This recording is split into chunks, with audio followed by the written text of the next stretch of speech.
காஞ்சிபுரத்துடைய சிறப்புகளை பற்றி நம்ம சிந்திச்சிட்டு இருந்தோம். இப்போ அதனுடைய தொடர்ச்சியாக நம்ம சிந்திக்கலாம். காஞ்சிபுரத்தை பற்றி கிட்டத்தட்ட ஒரு 10 சிறப்புகள் மேலே நம்ம சிந்தித்தோம். இது ஒன்று சொல்லுங்கய்யா, இன்னும் எளிமையா அப்படின்ற மாதிரி ஒரு எல்லாருக்கும் போய் சேர்ற மாதிரி ஒரு இன்னும் தனித்த ஒரு சிறப்பு உண்டு. அது என்னன்னா, அந்த காஞ்சிபுரத்தில் தான் திருக்குறிப்பு தொண்ட நாயனார் பிறந்து வளர்ந்து அந்த நிலையை அடைந்த தலம். திருக்குறிப்பு தொண்ட நாயனார் வாழ்ந்த பூமி, பெரிய சிறப்பு அது. நித்தியம் அந்த உலர் செலவை எடுக்கக்கூடிய அந்த துணியை துவைச்சி செய்யக்கூடிய அந்த இனத்தில் பிறந்து அந்த நிலையிலிருந்து அந்த சிவபெருமானுடைய அருளை பெற்று முக்தி அடைந்த நாயன்மார் வாழ்ந்த ஊர், பெரிய விஷயம். எல்லா அடியார்களுடைய துணியை சேகரிச்சுட்டு வந்து தினசரி துவைச்சி அதை கொடுப்பார். அதுக்கப்புறம் தன் குடும்பத்துக்காக வேலை செய்வார். ஒரு தடவை அந்த துணி காணாமல் போயிடுது சாமியுடைய திருவிளையாடலில். அது அடியாருக்கு குறித்த நேரத்தில் தர முடியலையே அப்படின்னு சொல்லிட்டு அந்த துவைக்கக்கூடிய கல்லுலேயே தலையை மோதி உயிர் விட பார்த்தார். இப்போ கல்லுலேருந்து கை வருது, தடுக்குது. அந்த கை வளையல் போட்டிருந்துன்னு சொல்கிறார் சேக்கிழார். அம்பாள் கை வருதான். சாமி அருள் செய்கிறதெல்லாம் அம்பாளுடைய ரூபத்திலிருந்து செய்கிறாரு.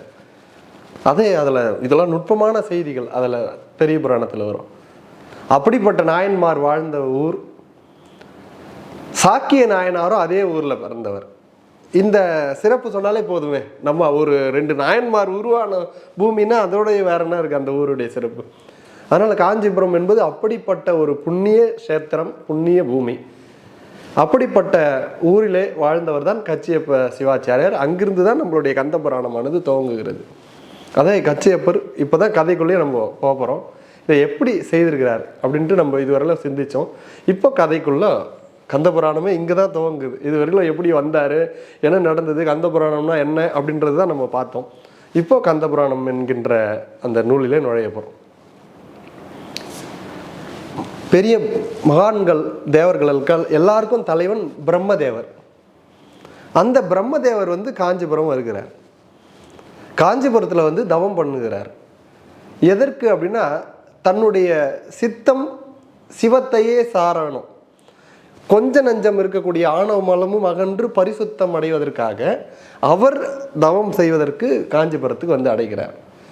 காஞ்சிபுரத்தில் பல காலங்கள் தவம் பண்ணி கொண்டிருக்கிறார். அவரை பார்க்கறதுக்கு பல தேவர்கள் எல்லாம் பிரம்மலோகம் போகிறாங்க. போனால் சாமி இங்கே இல்லைன்றாங்க. பிரம்மா எங்கே போயிருக்கார் அப்படின்னு கேட்குறாங்க. அவர் காஞ்சிபுரம் போய் தவம் பண்ணுகிறார் அப்படின்னு. அப்போ